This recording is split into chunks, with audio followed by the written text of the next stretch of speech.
Hey, it's Juck. At number one, the most beautiful uniform in all of sport. If they brought back the gray stripes, this thing is so far out in front of everybody, you can't touch it. We are not bemoaning the noon kickoff. We are now owning it. It's a badge of honor. We're the lunatic fringe that defines our coach's legacy when it comes to this game. They don't get to define that outside the family. We're cut from a different cloth for Ohioans.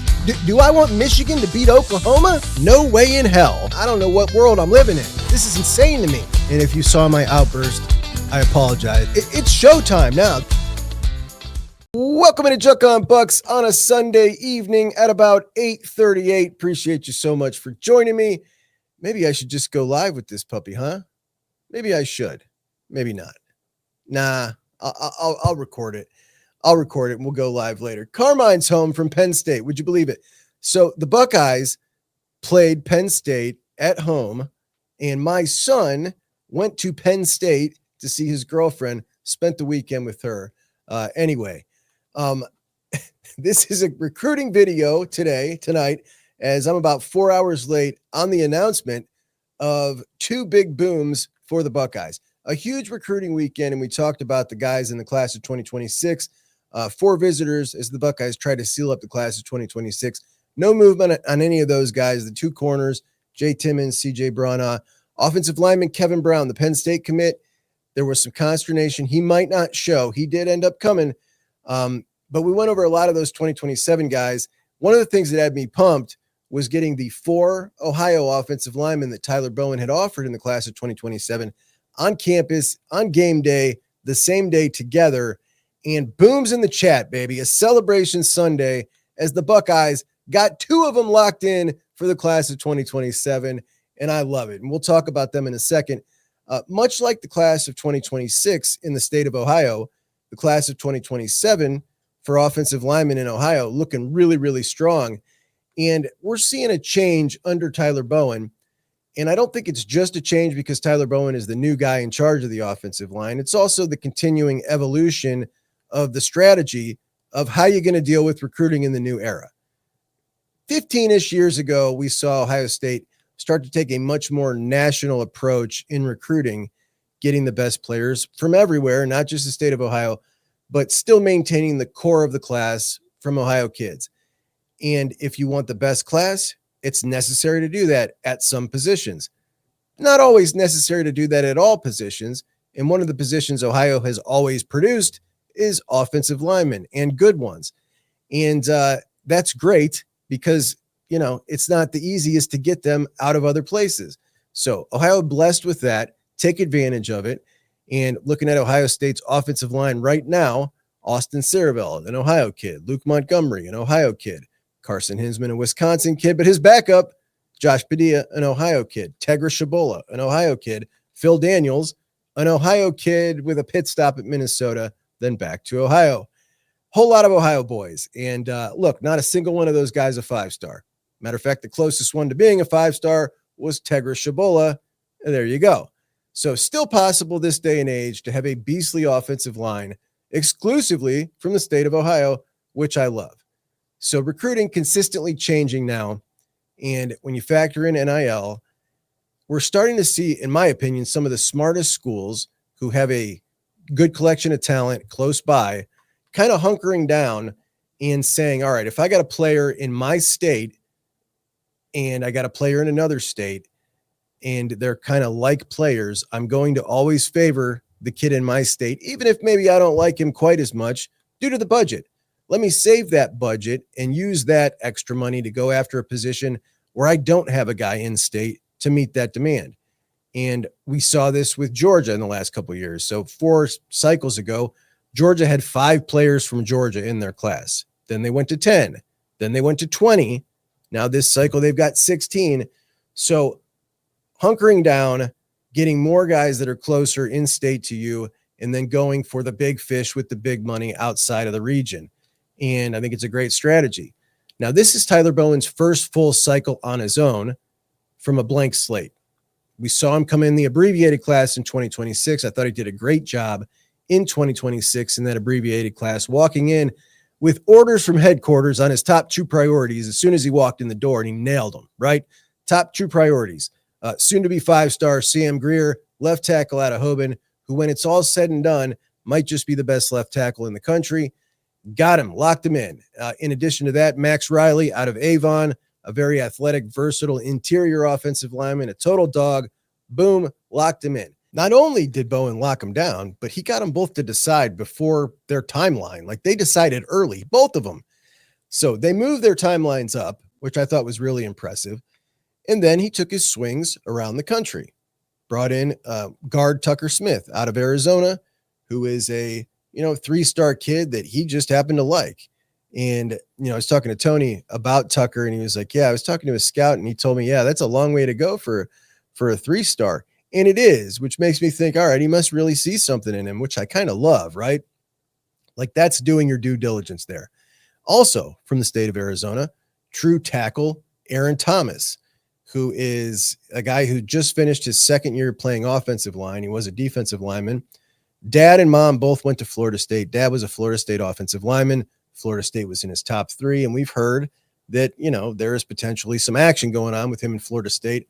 Well, that was before Florida State lost their 3rd game of the year, and things aren't looking so great for Mike Norvell at Florida State, even though the AD came out and gave him kind of I don't know that it was a vote of support. It was like, we'll address this at the end of the year. So, who knows what's happening there, but Tyler Bowen didn't just sit on his laurels there. He went and flipped from mentor Landry Breedy, who was committed to NC State, got him in the class as well. So that made 5, 3 out of 5. 3 out of 5 Ohio kids.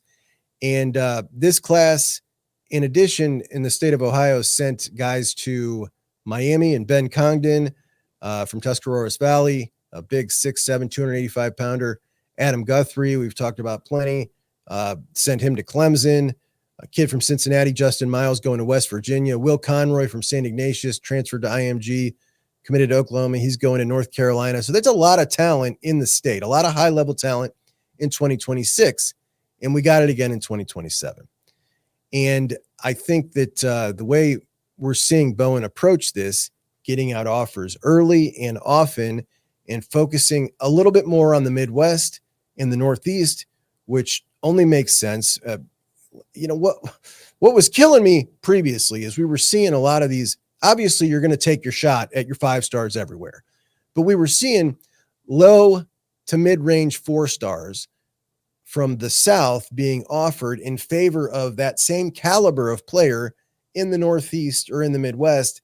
And the recruitment for those Southern guys was like, it was diverted down there instead of up here. And I don't understand why. I'm talking the same caliber of prospect. We watch literally every year, Michigan, Notre Dame, and Penn State roll out very good offensive lines built exclusively on the Midwest and Northeast. And it just made no sense to me. Bowen getting this a little more sensical, because it's harder to get the kids out of the South, and they're dealing with programs that are much more aggressive all over them. So he's focusing a little more in state, a little more Midwest and Northeast so far. His board is big, expansive. There's constant action, and it just feels totally different with Tyler Bowen at the lead as far as offensive line recruiting, which is all we're talking about here. No on-field play. So in the class of 2027, no different than in 2026, the state of Ohio, very talented. As I said, Tyler Bowen has offered 4, and he had 4 in town for the Penn State game. Let's talk about those 4, starting with Khalil Johnson, who is going to be an absolute dog national recruit, who is 6'7", 300 pounds with incredibly long arms and just huge feet. I mean, just a specimen of a dude who's going to continue to grow into his body. Relatively lean at that 300 pounds, but a 4-star, top 150 overall. And the Buckeyes had him in early. They've been in on him early. Right now, it would be, he'd be a Buckeye lean at this point. Then you got Kellen Wymer from Liberty Center, 6'5", 280. And he was offered in June by the Buckeyes, wasn't even ranked at the time, has since exploded onto the scene. Rivals has him as a top 100 overall, top 67th overall player in the country already. That dude is a dude. Mason Wilt, a 3-star, 6'4.5", 290-pound meathead from Claresville. Really like this kid, man. A wrestler, a baller that loves football. He's just dense, man, just wide and at that age, like a ton of mass on him. So really like him. And then you've got out of Columbus, Bishop Watterson, Davis Seaman, who is a 3-star top 500 kid at 6'5", 265. Athlete, moves like a tight end, and the Buckeyes will look to get him in, put that weight on the right way. Really like this group of these 4 dudes, and feels much different than last cycle, much more aggressive early. The action at O-line has been nonstop. The news coming out about O-line nonstop, and Tyler Bowen really fits in more with like Brian Hartline, James Laurinaitis, Matt Guerrieri, Carlos Loughlin, Keenan Bailey when it comes to recruiting style. He's just a dogged recruiter. You know, the 2 most important groups of your football team, I would say always, is your offensive and defensive line. Justin Fry kind of had more of a Larry Johnson approach, and that's not so aggressive. And being not so aggressive at those 2 spots was terrible. Now, Larry gets a little grace. He's 72 years old, and this is his like 4th generation of young guys. So he's got to adjust every time they change. And these dudes are different, man. Our guy, Jameer Perez, committed to Florida and admitted, I couldn't really tell if Larry Johnson wanted me, right? So, you know, that's not showing the most love. And these are the things that we're constantly trying to adjust to as we get older, and the commits get different. The recruits get different. Larry, adjusting. We'll see how it goes moving forward. And we'll talk about the defensive line class either at the end of this episode or tomorrow, as there's a new offer out that I think is pretty interesting. But the offensive line, Tyler Bowen, look, there was no excuse for Justin Fry to be like that. He's in his 30s. Tyler Bowen is in his 30s as well. He is not like that at all, man. Dude's a total dog. So gets the visits in, and my gosh, does he deliver. As 2 of those 4 have already committed to the Buckeyes. And that brings the Buckeyes class in 2027 up to a top 5 class in the country, 4th ranked. Not that that matters, obviously a ridiculous amount of time to go, but let's go over the 2 who have committed, starting with St. Clairsville, 2027 offensive lineman Mason Wilt, who has committed to the Buckeyes. And Mason, again, 6'4.5", 290-pound mass monster, 3-star, 510 overall, the number 19th ranked kid in Ohio per 24/7. And he's going to be an interior guy. He can play either center or guard. I talked to him about wrestling. He wrestled 7th, 8th, and 9th grade, stopped to focus on football, but in 8th grade, 3rd in state. So a powerful, serious wrestler for a period of time who obviously very accomplished. But offensively, on the offensive line, you can see that background. You can see that understanding of natural leverage, a really compact 6'4.5". I mean, it's the amount of mass on him. It makes him look, you know, maybe a little bit shorter and squattier just because he has so much mass already, but a really good understanding of leverage. And you see so often guys at his age who are 6'4.5", 290 powerhouses just use their strength to win. They use their strength to win reps because they can overpower almost everybody at that age. They come into college not having any understanding of leverage and how to move a man that doesn't want to go where you're trying to take him when he's just as big and as strong. Well, this dude not only nasty and loves football, but clearly understands leverage, and you can see that, gets his pad level lower than guys even shorter than him. It's really impressive stuff. And a lot of offensive linemen also don't love football, and they get pushed into the sport because they're big and there's a future in football. You can spot the ones who love it, man. This kid loves it. He loves to get down, and it's all over the film, and we'll watch that film. But I really like this dude. One thing I really loved talking to him about his deciding factors to pick Ohio State. If you guys think back a couple of years, remember Avery Henry. Avery Henry also was from St. Clairsville, and Avery Henry was the Buckeye who got bone cancer and he was diagnosed in 2022, had to medically retire. And Mason told me that the way he was treated by Ohio State made him really want to go to Ohio State. And if you remember how that went down, the team, his teammates, like they were over the top with support and love for Avery Henry.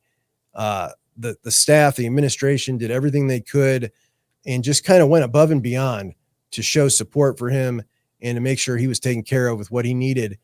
And it was a really cool story at the time. Avery doing good, by the way. I think he had the cancer, came back, but he's since been in remission. Lost a 3-inch chunk out of his arm they had to cut out, but he's surviving, man. So great for him. But the way they treated him is one of the determining factors for Mason, who also out of St. Clairsville, and Mason and Avery similarly ranked prospects and stuff. So that, I mean, it's all a really cool story. So I was really happy to hear that. And I think that says a lot that a 17-year-old, is looking at it from that kind of angle. So I really like this kid. He did not know. I thought maybe this was a package deal, or not a package deal, but maybe they talked about this ahead of time. He did not know Kellen was going to commit. So he had no idea.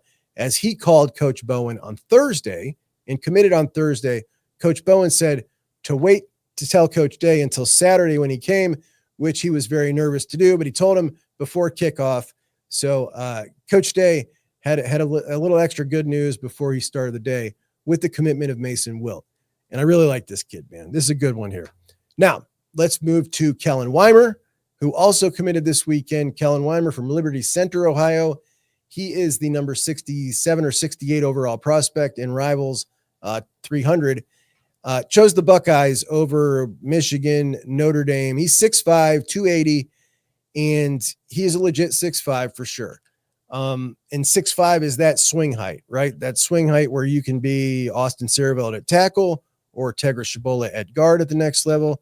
So who knows where he's going to play?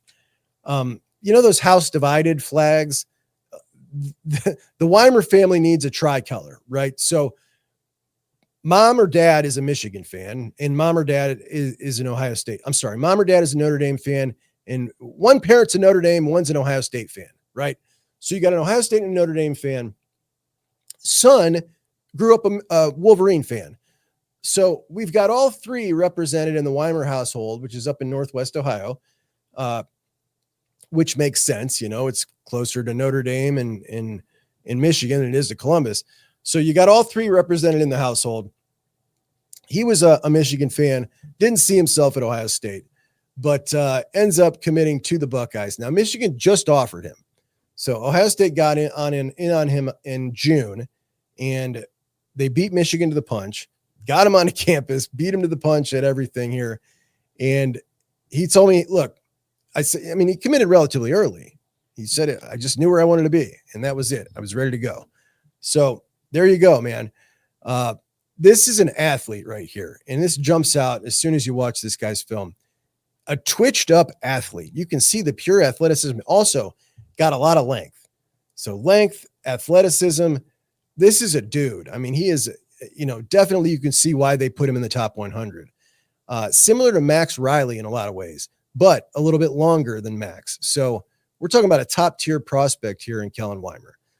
Not to take anything away from Mason Wilt, who I think is very similar to Jake Cook, who's doing an excellent job at Ohio State as a true freshman, got himself into the 2 deep already. But athleticism is just what jumps off the page, jumps off the screen with Kellen Wymer. So fantastic start to the class here with these two offensive linemen to come and join.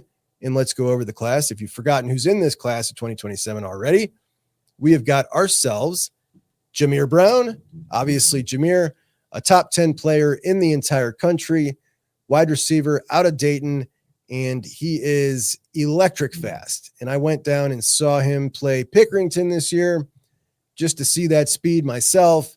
And boy, it's something, man. It's something. In fact, got great hands too, but the play he scored on when I went and saw him, he was lined up as the Wildcat quarterback because the quarterback got ejected for a play. The ref made the quarterback and a linebacker go take a play off, and coach didn't know what to do. Jameer, go take the snap. Jameer takes the snap from the 20-yard line in the shotgun, and it's Jameer off left tackle. And Jameer just, like he was shot out of a gun until he has to meet somebody down by the goal line who he promptly put his shoulder down and ran over with authority. So tough, fast, shifty, so shifty, with true track speed, but plays football like a football player and not a track runner, track participant. I don't know what you call him, but not a trackster. He is a trackster. He's a state champion trackster, but not on the football field. football player. So Jameer headlines the class. And then you got Brady. Now, Brady, previously, we would call our stereotypical prototype quarterback, 6'5", 230 pounds, and a cannon for an arm. I mean, this dude can throw it through a piece of plywood. He has a gun. And now he's legit up to 230 pounds. Like, this guy's going to walk in to Ohio State at about 235, 240, 6'5", and he's a legit 6'5". We're talking about a guy the size of like Ben Roethlisberger when he's not chunky, right? Josh Allen, like, he is that kind of dude. Now, he can't run like Josh Allen. He can move like Ben Roethlisberger. I've seen him bust a 70-yard touchdown running. He can also throw the ball 70 yards in the air. He's awesome. And at the beginning of the class, when he originally, when Ohio State was first in on him and he was going to commit, Brady Edmonds was like the number 2 quarterback in the class for rivals, 4.2, 4.7. And embarrassingly, they have dropped him more and more and more as each update has rolled out. Now, why have they done this? I believe they've done this because he was the first quarterback in the top 25 to commit to a school. And once you've committed, you're just not worth the clicks to them, right? You can't write a story about Brady Edmonds anymore. He's committed. He's old news. Well, I got to write a story about the next guy, and it makes it more interesting and gets more buzz if that guy is ranked higher. And you just kind of see these guys progressively going up, inch him up, inch him up, inch him up. And Brady just drops down, and you may say, who cares? Nobody cares. Yeah, people care. Brady cares. Brady cares. And I'll tell you what else. There's a lot of deals that are done in NIL with that number as a starting point and as a comparative metric. Well, so-and-so, my client, got this much from Texas A&M, and he's ranked here. And it's just it's a number that's used. It has financial value now, that number. Not that it matters for Brady, but for personal pride, man, you don't like to see that. And I think he's a total dude. And he is going to be an absolute stud. We talk about prototype. Maybe that's not the prototype anymore. Maybe the prototype now is more 6'3". We want a little more athleticism to go with our cannon arm. But Brady is the Ryan Day prototype. And when we saw Ryan Day, how many times last year did he talk about Will and his size? I mean, he was just enamored with Will's size. Well, he's got it again coming up with Brady Edmonds. So then we've got our 2 linemen, Mason Wilt and Kellen Wymer. And of course, we've got JJ's brother, Angelo Smith. And Angelo had a clip kind of go viral this weekend with a big old hit. Here's Angelo laying the wood. And when we look around the country at the other classes that are on top in this cycle, we see some of the usual suspects, except for number 1 there. We've got number 1, Texas Tech, as I believe they're going for the number 1 class in the country in 2027. They've got the number 1 quarterback. They've got the number 1 defensive tackle. Can they actually pull that off? Now, a lot of people really irritated with Texas Tech because it's so blatantly obvious what's going on with Texas Tech. But if we're looking at this from the Ohio State perspective, what Texas Tech is doing is not robbing us for recruits. They're robbing Texas, and they're robbing Texas A&M and Georgia. So, I mean, really, this doesn't hurt us a bit. It actually kind of puts a spotlight on the fact that nobody else is following these rules, right? These rules that have yet to be published.